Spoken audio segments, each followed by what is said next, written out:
Early one morning, Percy arrived at Tidmouth Sheds following the previous night's mail run.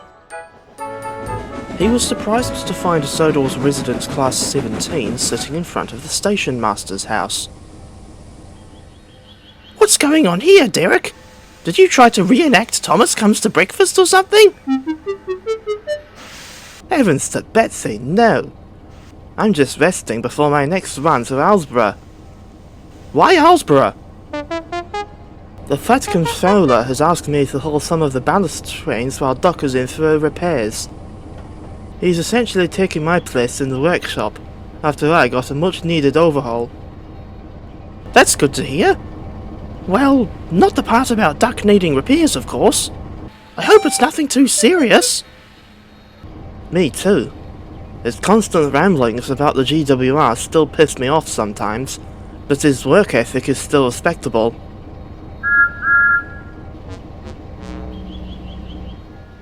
Suddenly, Thomas came trundling into the yard looking very excited. He had just been to see the Fat Controller at Knapford.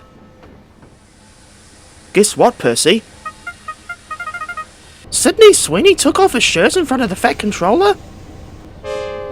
The fuck did you just say? Get your mind out of the gutter, dirty Percy. What did you just say? Should I start running now? Not much point if you ask me. Our number 6 couldn't even hurt a fly. And by the way, Percy, it's actually Melbourne Sweeney. Although, come to think of it, parts of the rail fan community would flip if Sydney ever posed to a photograph with Pensy 4483. In any case, while I do have some good news, it has nothing to do with the random actress or that great feckin' big 210. So what's the news? The bands that accompanied Huey Lewis, you uncultured swine. The Fat Controller has arranged a special rail tour for Sunday. It'll run from Knapford to Alsborough and return, and he wants Duck, Percy and I to haul it. Apparently it's a fundraiser for the Vicar of Wellsworth and his church. Really? That's wonderful news. How about we call the excursion triple header too? I wish I could take part in the excursion, although that's not to say that I'm not happy to get this job on the Little Western. Any work is better than pulling a Dennis. As for a more glamorous job, I dare say your time will come, Derek. It may be even sooner than you realise. Just a minute. How can Duck take part in the rail tour if he's in for repairs? Oh shit. I didn't realise that, and I don't know if Topham did either. But I dare say we can still sort out a third engine, even though part of me thinks it wouldn't be right to do this without a number 8. Anyway, Derek, I wish you good luck for the ballast runs today. Thank you, Thomas. And with that being said, Thomas got underway on a light engine run to Elsbridge, where Annie and Clarabelle were waiting for him. As for Derek, it wasn't long before he was called up to take some empty wagons to Alsborough. Later that morning, Jock was at Alsborough station, waiting to leave with the first passenger train of the day to Arlesdale. As the brightly coloured 262 simmered away, he heard a familiar whistle.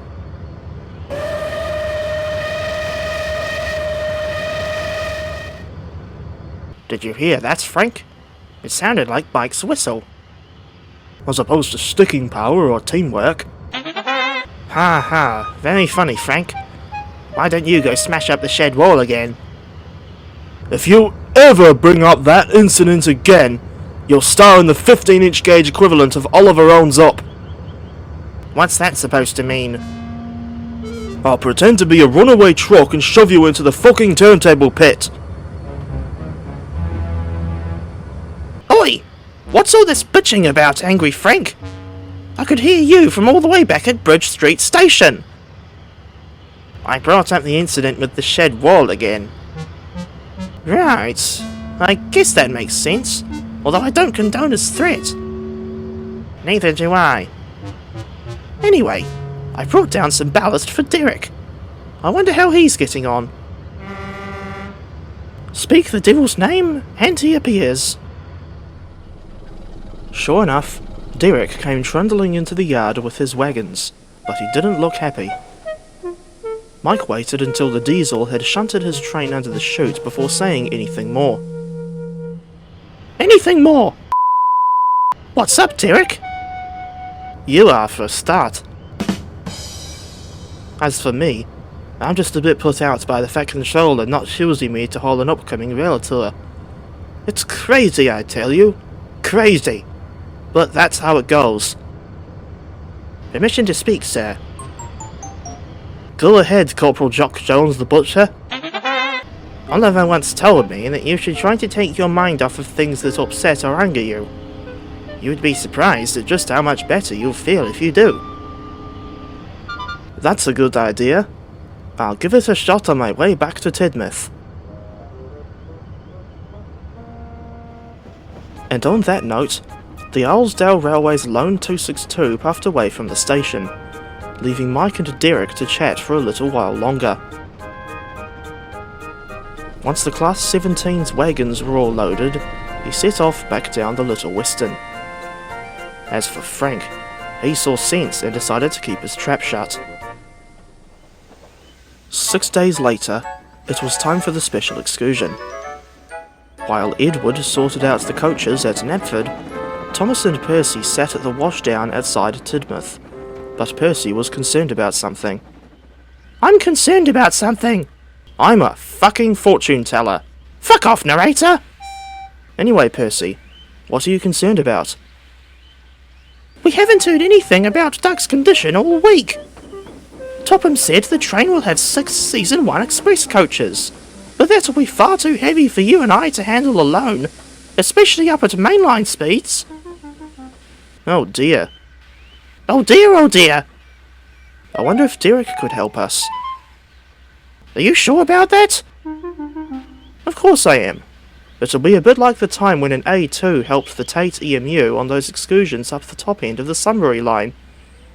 Let's go back to the yard and have a word with Derek about this.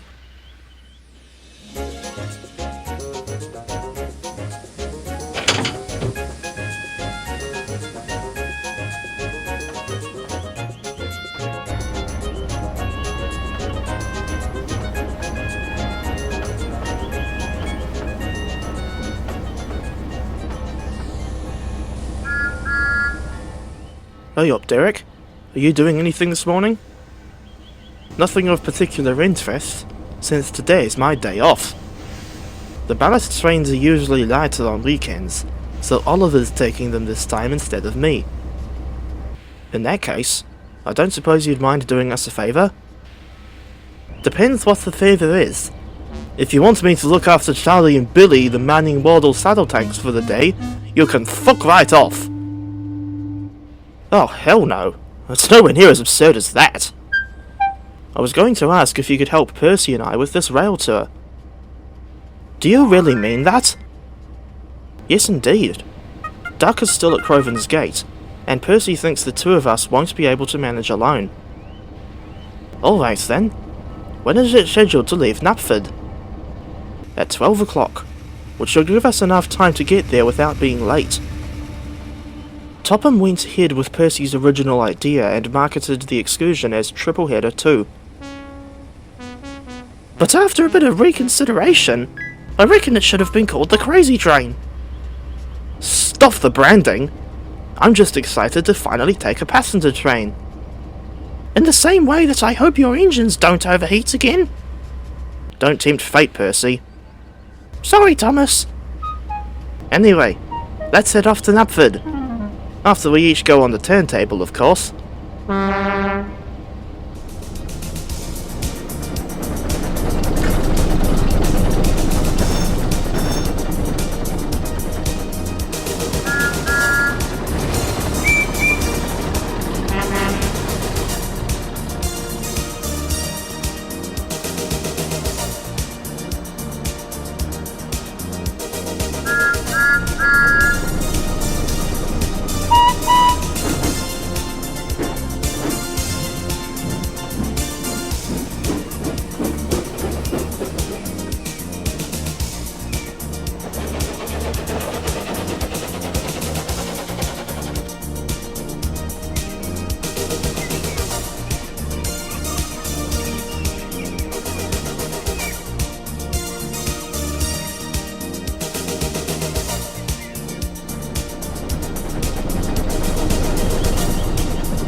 Good show, chaps.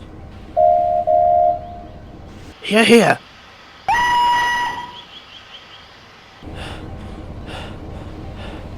Cheers, lads.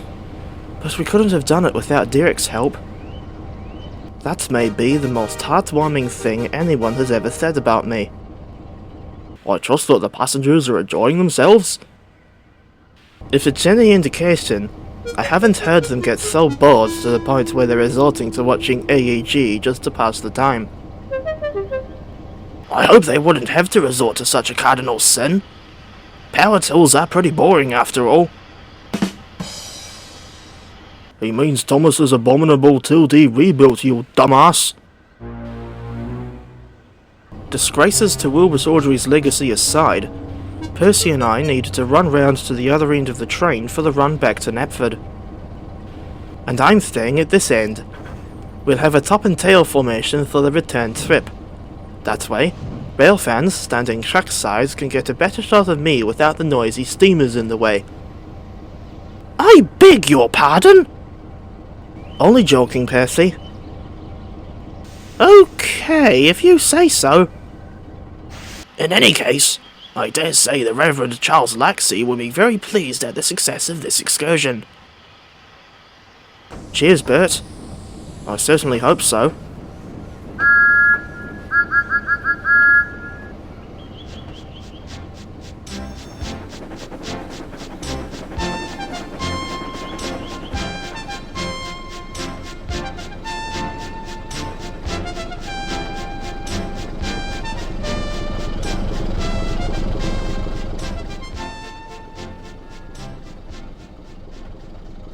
Who the hell is Sydney Sweeney?